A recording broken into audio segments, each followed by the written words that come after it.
Hi, I'm Ayoub, software engineer at Zama, and I work on Concrete, our FHE compiler.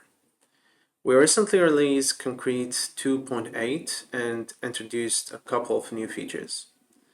The feature I'm most excited about is the TFHE-rs interoperability. Aside from Concrete, we also have TFHE-rs for running encrypted computation.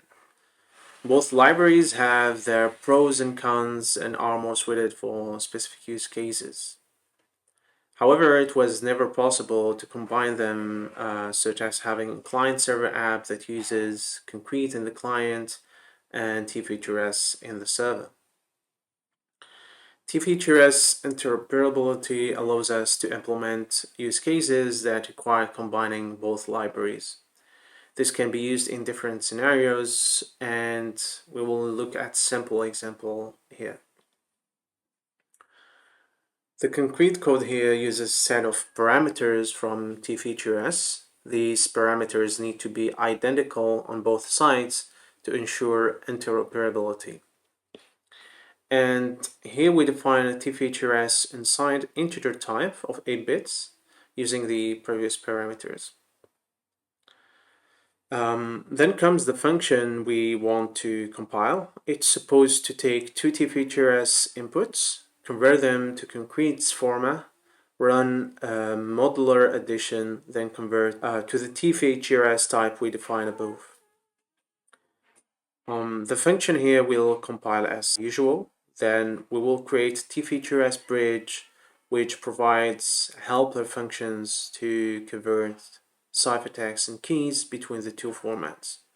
For keygen, we have two scenarios. Either we have secret key from TFHE-rs, then we run a partial keygen starting from this initial key. Otherwise, we do a full keygen here, then a partial keygen in TFHE-rs. The goal is to ensure we have compatible keys on both sides.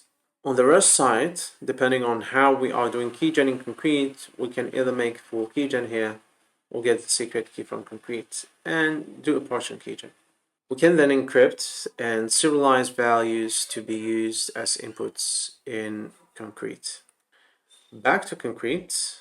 To run the compiled secret with TFHE-rs inputs, we will use a bridge to import these values as Concrete inputs.